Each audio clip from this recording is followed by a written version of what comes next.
तो हम यही कहते हैं, धर्म व्यापार नहीं होना चाहिए। और जो संत होता है न उसको धन से मतलब है, न संसारिक सुख सुविधा से मतलब होती है। किस बात का संत है तो उनको 10-10 बाउंसर की जरूरत पड़ी है। किस बात की संत है जिसको सुरक्षा की जरूरत पड़ी है, ताकि मिश्र को तो मैं भारत का कथावाचक के रूप में लोग देख रहे हैं, मैं तो नहीं देख सकता। क्योंकि मेरा उद्देश्य है सनातन को घर तक नहीं, सनातन और धर्म लोगों के जीवन तक पहुंचना चाहिए। एस्ट्रोलॉजी और ज्योतिष उनके पास कुछ भी नहीं है। सनातन में पहले भी रहा है, आज भी है। धर्मांतरण के लिए मुख्य उद्देश्य है हम साधु संत ही, और कोई नहीं है।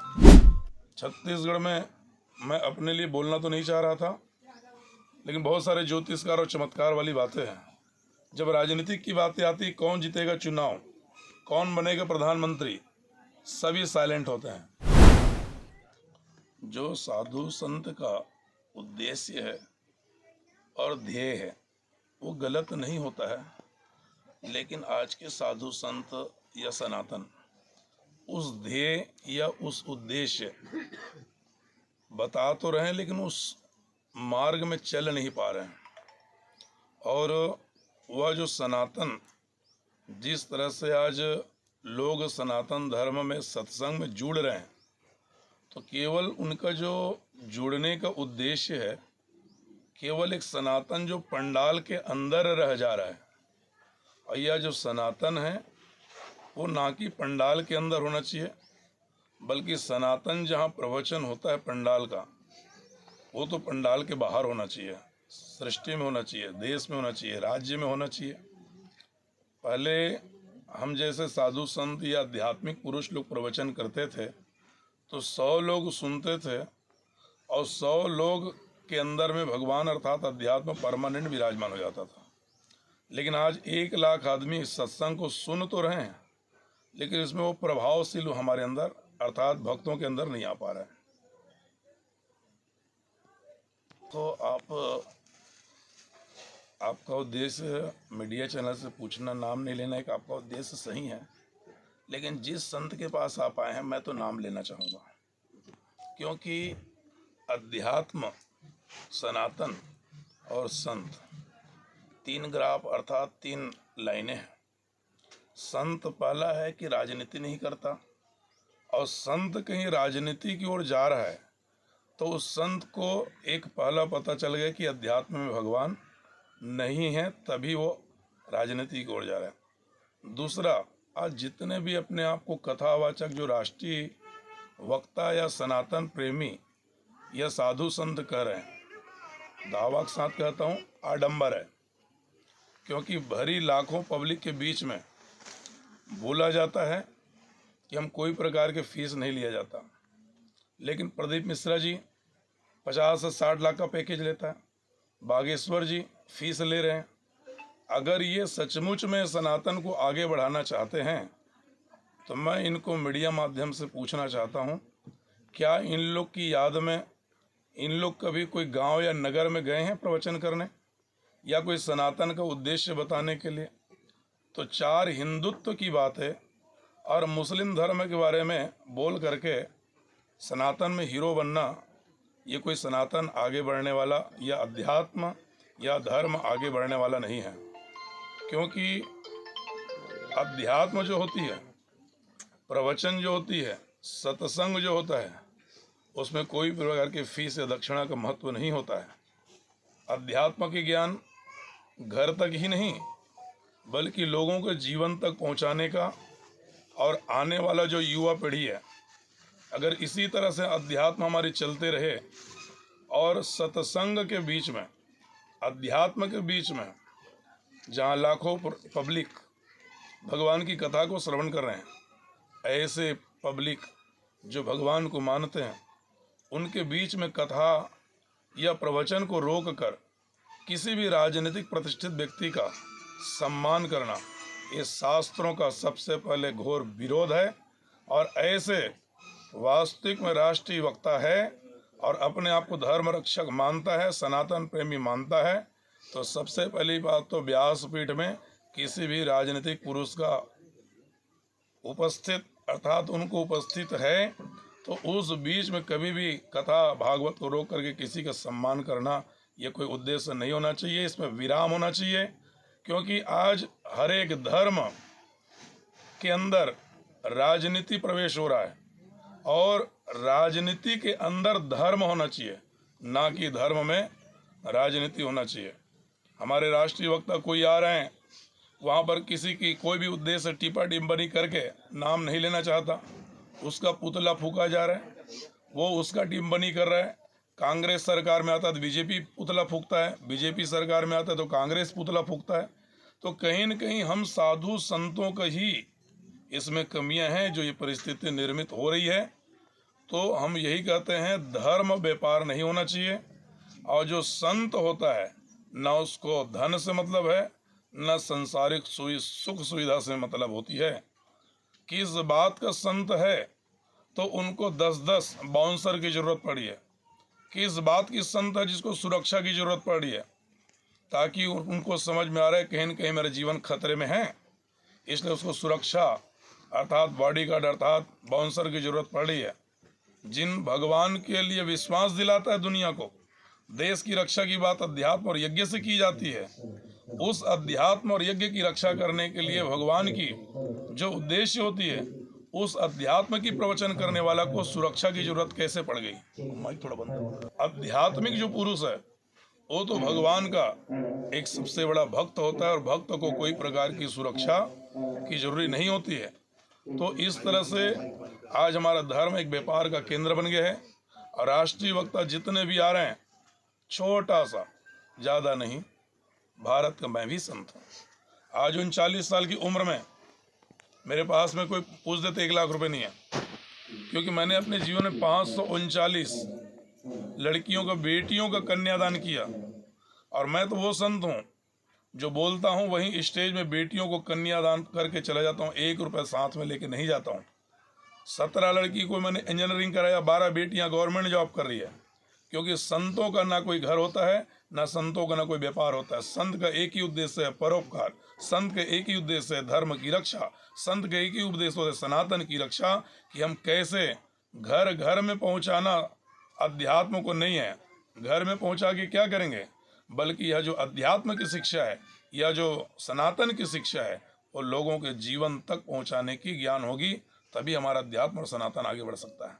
जी महाराज जी, अपने बारे एक चीज़ कहूँगा कि सबसे बड़ी दुखद बात यह है कि हमारे जो धर्म के सनातन, जो धर्म के प्रधानमंत्री हैं, क्षमा चाहूँगा बोलने से पहले सभी भारत देश के साधु संतों से, लेकिन हमारे भारत देश के जो सेकंड प्रधानमंत्री नरेंद्र दास दामोदर मोदी जी हैं, लेकिन हमारे भारत देश के पहला प्रधानमंत्री यदि कोई होता है तो धर्म सनातन के प्रधानमंत्री आद्य जगद्गुरु शंकराचार्य जी होते हैं। लेकिन आज मुझे भी गहरा दुख है कि हमारे सनातन धर्म के ही साधु संत, चाहे धर्माचार्य क्यों न हो, आज हम सभी एक सिंहासन अर्थात एक मंच पर बैठना नहीं चाह रहे हैं, तो हम सनातन को कैसे करने की बात कर रहे हैं। दूसरी बात, देश की जो राजनीतिक है वो खतरे में है, बल्कि धर्म खतरे में नहीं है। क्यों खतरे में है? क्योंकि आज सनातन इसलिए खतरे में जा रहे हैं क्योंकि आज के साधु संत राजनीति नेता के शरण में है, बल्कि नेता को संत के शरण में होना चाहिए। देश की जो इकोनॉमिक है, मार्गदर्शन है, देश की जो गाइडलाइंस है, वो साधु संत के दिशा से यदि चले तो हमारा भारत देश में कोई भी प्रकार की गृह युद्ध, देश में युद्ध, नक्सलवाद, राजनीति, इस सारा चीज़ों का समाधान अगर कहीं संत सलाह से, धर्माचार्य को सलाह से यदि राजनीतिक जो क्षेत्र के नेता हैं वो यदि चलें तो भारत देश में गृह युद्ध अर्थात देश में युद्ध के बजाय में देश में शांति आ सकती है। लेकिन दुखद इसी बात की है कि आज साधु संत नहीं समझ पा रहे हैं कि हमारे पास वो आए, खुद साधु संत उसके पास जा रहे हैं। यह बात का हमें दुख है। तो धीरेन्द्र शास्त्री को चैलेंज नहीं किया जा सकता, गोष्ठी कर सकता हूँ, एक तरफ वो और वो एक तरफ मैं, क्योंकि शास्त्रों में और धर्म किसी को चैलेंज नहीं होती है। लेकिन कहीं धर्म की बात आती है तो गोष्ठी मीन्स वार्तालाप एक तरफ हो, मैं बिल्कुल सामने करने को तैयार हूँ। प्रदीप मिश्रा को तो मैं भारत का कथावाचक के रूप में लोग देख रहे हैं, मैं तो नहीं देख सकता, क्योंकि राजनांदगांव जैसे जगह में पंडाल विशाल लगने के बाद में उसकी दक्षिणा उनकी खाते में नहीं गया, तो पंडाल लगा हुआ चीज़ों को, हमारे सनातन को अर्थात कथा पंडाल को मिटाना पड़ा केवल दक्षिणा नहीं देने के कारण से। तो ऐसे कथावाचक को हम कैसे कथावाचक कह सकते हैं जो हमारे धर्म और हमारे अध्यात्म को व्यापार का केंद्र बना दिया गया है। चाय पी करके अपने जीवन को हमने व्यतीत किया, लेकिन अभी 2024 में दुर्घटना का शिकार होने के कारण से वहाँ पर मेडिकल साइंस ने शुगर डिटेक्ट किया, जिनके उद्देश्य से अभी धनतेरस 2024 को भोजन प्रसादी हमने लेना प्रारंभ कर चुका है। और जो हमारे 19 साल 18 साल 19 साल से जो तपस्या थी, जो वल्लीपुर चाय पी के जीते थे, चाय पी के रहते थे, उस चाय वाले बाबा के नाम से आज पूरे भारत देश में जाना जाता है। अब आज केवल हमारा जो उद्देश्य है बेटियों को पढ़ाना, बेटियों को आगे बढ़ाना, और मेरा उद्देश्य है सनातन को घर तक नहीं, सनातन और धर्म लोगों के जीवन तक पहुंचना चाहिए। और इसीलिए आज धारा प्रवाह मेरा भागवत की कथा चल रही है, और 24 घंटा में 1 से 1.5 घंटा 2 घंटा हम सो रहे हैं। कल भी यहाँ दिल्ली से, ग्वालियर से, जगदलपुर से लोग आए थे, काफ़ी लोग आ रहे हैं। हमारा एक ही उद्देश्य है, लोग यहाँ तक आ रहे हैं, हम उनको संतुष्ट करके भेजें, विश्वास दिला के भेजें, उनका काम करके भेजें, हमको नहीं लेकिन अध्यात्म और सनातन के ऊपर में उनका विश्वास बना रहेगा। देखिए, मैं किसी भी विद्वान पुरुष, चाहे बागेश्वर जी हो, पांडोखर जी हो, किसी भी की उद्देश्य धारणा अलग अलग, साधना और सिद्धि सबके पास होती है, लेकिन इतना ही कहूँगा एस्ट्रोलॉजी और ज्योतिष उनके पास कुछ भी नहीं है। तो सीधा चमत्कार है। चमत्कार लोग मानते हैं, मैं नहीं मानता। आपकी नज़र में क्या है? मेरे नज़र में एक कथावाचक है, एक सनातन के धर्म के सिपाही है। आप जो कर सिद्धि भी है, ज्योतिष भी, एस्ट्रोलॉजी भी है, और चावल से जो देख कर बताना, यह सनातन में पहले भी रहा है, आज भी है, सनातन में आगे भी रहेगा। नाम चेंजेस, हमारे गौतम ऋषि जी, वशिष्ठ ऋषि जी, नाम तो उसके पास है, ऋषि क्यों बोला?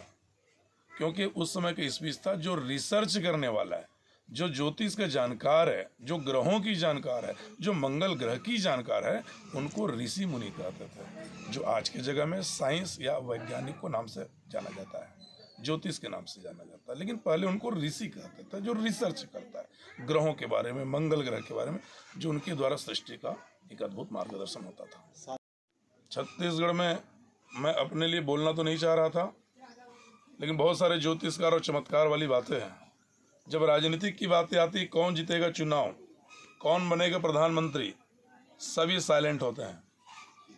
लेकिन एक चाय वाले बाबा के पास में भी काफ़ी लोग आते हैं, और हमने कहा था कि नरेंद्र मोदी जी प्रधानमंत्री बनेंगे और नरेंद्र मोदी जी इतना सीट लेके आएंगे। आज भी हमारे पास कटिंग पेपर है। प्रदेश के मुख्यमंत्री कौन बनेगा, हमने स्पष्ट कर दिया था, रेणुका सिंह जी का योग है, लास्ट में कट के विष्णुदेव साय मुख्यमंत्री बनेंगे। कोई बता सकता है 2022 में? पहले से सारे ज्योतिष शांत रहते हैं, लेकिन हमने स्पष्ट कहा था 95% रेणुका सिंह जी मुख्यमंत्री बनने के योग है, लास्ट में कट के विष्णुदेव साय मुख्यमंत्री बनेंगे, और उस समय आप थे। सही है। दूसरा, अभी वर्तमान में भाटापारा विधायक मेरे शिष्य हैं, इंद्र साहू जी, पहला ज्योतिष हूँ, कौन कितने वोट से जीतेगा लिख के दे सकता है? मैंने उनको लिख के दिया। नगर पालिका अध्यक्ष तिल्दा, नगर पालिका अध्यक्ष शक्ति, नगर पालिका अध्यक्ष सिमगा, विक्रांत सिंह जी अपने क्षेत्र के एक काफ़ी प्रतिष्ठित और राजनीतिक राजघराने से हैं, कि कितने हजार वोट से, कितने सौ वोट से जीतेगा जिला पंचायत सदस्य में कोई लिख के दे सकता है? मैंने अपने लेटर पैड में लिख के दिया जाता कि आप इतने वोट से चुनाव जीतेंगे। तो ये इस तरह से धर्म और सनातन के प्रति हम लोग स्पीच देंगे तो लोगों की आस्था भगवान से बना रहेगा। यहाँ बहुत सारे लोग हैं कि बस राजनीति आती तो चुप्पी साध ली जाती है। हमने तो ये भी बोला है, आपके प्रश्न में मैं आ गया वापस, कि कौन बनेगा सीएम बताया तो था, लेकिन हमने ये भी बोला था आधे बीच में सीएम परिवर्तनशील की ओर जाएगा, और आज भी कह रहे हैं सीएम परिवर्तन की ओर जा रहा है। और भारत छत्तीसगढ़ के मुख्यमंत्री कौन होगा छत्तीसगढ़ का फिर? इसके लिए हम ज्योतिष में गणना करके कल आपको बता देंगे, या मैसेज फोन करके बता देंगे कि कौन बनेगा, ठीक है। क्योंकि कहते हैं जब कोई दिखाने आए तो उस चीज़ का गणना की जाए और उसके बाद में उसको सोच विचार के बताया जाए।